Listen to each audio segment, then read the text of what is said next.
আসসালামু আলাইকুম প্রিয় দর্শক, সবাই কেমন আছেন? আশা করি সবাই ভালো আছেন। আমিও আলহামদুলিল্লাহ অনেক ভালো আছি। কাছে কিংবা দূরে, দেশ বা দেশের বাহিরে যে যেখান থেকে আমার আজকের এই রেসিপিটি দেখছেন, সবাইকে আজকের এই নতুন রেসিপিটি দেখার আমন্ত্রণ রইল। আজ আপনাদের সাথে শেয়ার করব চুলার ডাল দিয়ে গরুর মাংস রান্না। তো রান্নাটি আমি কিভাবে করব সাথেই থাকুন, দেখতেই থাকুন। প্রথমেই দেখতে পাচ্ছেন আমি একটি তাওয়ার মধ্যে 4-5টি শুকনো মরিচ, 2টি তেজপাতা ও সাদা লং 2-3টি দিয়ে ভালো করে হালকা ভেজে নিয়ে আধা ভাঙা করে একটি মশলা রেডি করব। এবার চুলার মধ্যে একটি পাত্র বসিয়ে দিলাম, পরিমাণ মতো তেল গরম করে নিলাম। তো দেখতেই পাচ্ছেন আমি পেঁয়াজ বাটা 2 চামচ দিয়েছি, হালকাভাবে ভেজে নিলাম। তারপর 1 চা চামচ আদা বাটা, 1 চা চামচ রসুন বাটা দিয়ে ভালো করে নেড়ে নিচ্ছি।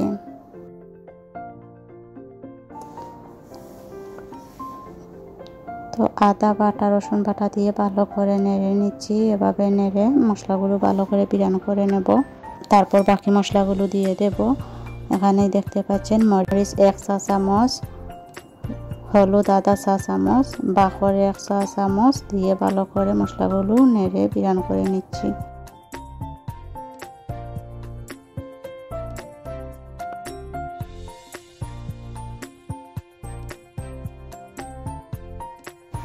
তো বাকি মশলাগুলো দিয়ে দিচ্ছি। হাত দিয়ে বানানো বিভিন্ন গরম মশলা দিয়ে একটি মশলা আমি রেডি করেছিলাম। তো আধা চা চামচ দিয়ে দিলাম। পাঁচফোড়ন আধা চা চামচ, জিরা 1/2 চা চামচ।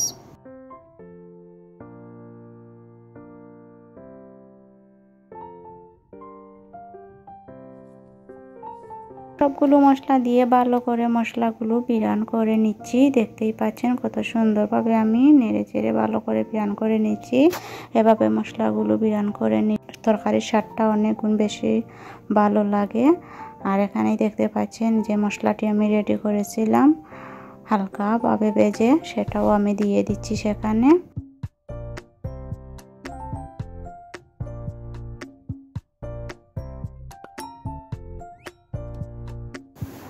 সব শেষে পরিমাণ মতো লবণ দিয়ে দিলাম।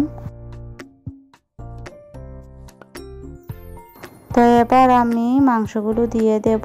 আমি 1 কেজি মাংস ভালো করে ধুয়ে পরিষ্কার করে পানি ঝরিয়ে নিয়েছিলাম। তো আমি এখানে মাংসগুলো দিয়ে দিচ্ছি। নতুন বন্ধুরা যারা আজকে আমার চ্যানেলটি ভিজিট করছেন, সবাই অবশ্যই সাবস্ক্রাইব করবেন এবং একটি করে লাইক দিবেন, কমেন্ট করে জানাবেন রান্নাটি কেমন হলো।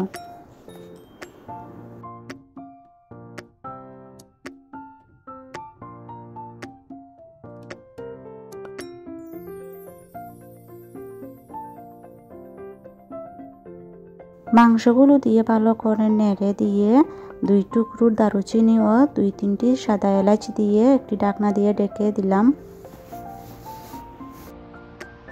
কিছু সময় পর ঢাকনা তুলে আবার ভালো করে নেড়ে দিতে হবে। তো আমি ভালো করে নেড়ে দিয়ে দিচ্ছি। এভাবে ভালো করে নাড়াচাড়া করে দিলে মাংসগুলো তাড়াতাড়ি কষিয়ে যাবে।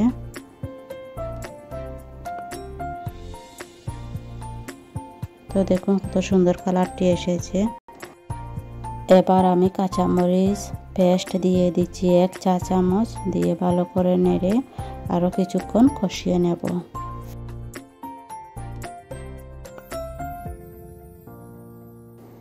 মাংসগুলো আমার কষানো হয়ে গেছে। এবার আমি ডালগুলো দিয়ে দেব। এখানে আমি 100 গ্রাম বুটের ডাল 2 ঘন্টা ভিজিয়ে রেখে ভালো করে ধুয়ে পরিষ্কার করে পানি ঝরিয়ে নিলাম। তো আপনারা যারা বুটের ডাল রান্না করবেন অবশ্যই 1 ঘন্টা বা 2 ঘন্টা আগে ডালগুলো ভিজিয়ে রাখবেন। বুটের ডাল মাংস দিয়েও রান্না করা যায়, মাছ দিয়েও রান্না করা যায়। তো ভিজিয়ে রাখলে অনেক ভালো হয়। তো ডালগুলো দিয়ে ভালো করে নেড়ে আরও কিছুক্ষণ কষিয়ে নেব। এভাবে সবাই বাসায় ট্রাই করবেন। আর রান্নাটি কেমন হলো আমাকে কমেন্ট করে জানাবেন।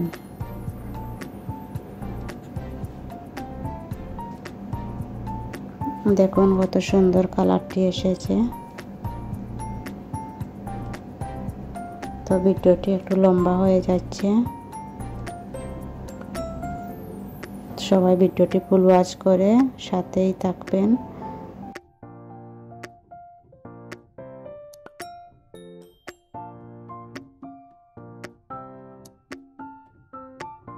ডাল এবং মাংস ভালো করে কষানো হয়ে গেছে, এবার আমি পানি দিয়ে আরও কিছুক্ষণ কষিয়ে নেব। তো দেখতে পাচ্ছেন আমি অল্প পরিমাণ পানি দিয়ে ভালো করে নেড়ে ঢাকনা দিয়ে ঢেকে দিচ্ছি, আরও কিছুক্ষণ সময় কষিয়ে নেব।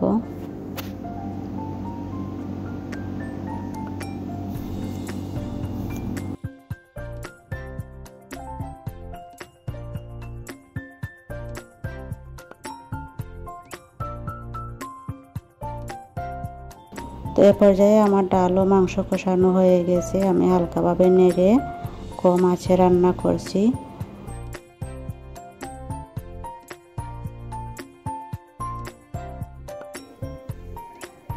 হাফ চা চামচ মাংসের মশলা দিয়ে দিচ্ছি। মাংসের মশলা দিয়ে হালকাভাবে নেড়ে আমি অল্প পরিমাণ পানি দিয়ে ভালো করে আরও কিছুক্ষণ সময় জাল দিয়ে দেব। আমি অনেক কম পরিমাণ তেল ব্যবহার করেছি এবং কম তেল দিয়ে রান্নাটাই করেছি। 4-5টি কাঁচামরিচ দিয়ে কম আঁচে রান্না করে নিচ্ছি। দেখতেই পাচ্ছেন আমার রান্নাটি প্রায় হয়েই গেছে।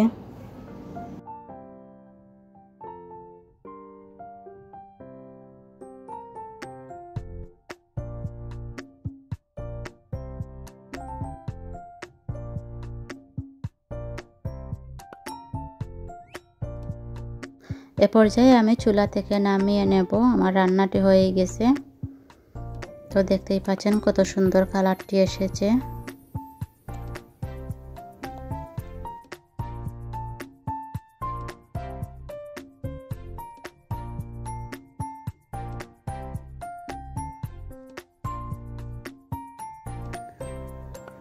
এখন একটি বাটিতে পরিবেশন করে নেব।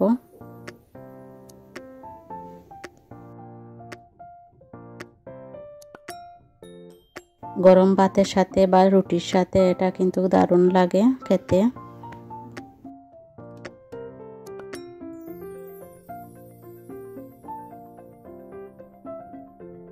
তো এভাবে সবাই অবশ্যই বাসায় ট্রাই করে দেখবেন, রান্নাটিকে সবাই অবশ্যই প্রশংসা করবে।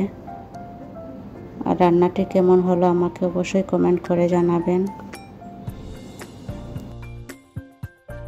ভয়েস দিতে গিয়ে কোনো প্রকার ভুল ত্রুটি হলে সবাই ক্ষমা সুন্দর দৃষ্টিতে দেখবেন। যারা এখন আমার চ্যানেলটি সাবস্ক্রাইব করেন নাই সাবস্ক্রাইব করে দেবেন এবং নোটিফিকেশন অন রাখবেন, যাতে পরবর্তী ভিডিও দেওয়ার সাথে সাথে আপনাদের কাছে চলে যায়। আজ এ পর্যন্তই, সবাই ভালো থাকবেন, সুস্থ থাকবেন। আল্লাহ হাফেজ, আসসালামু আলাইকুম।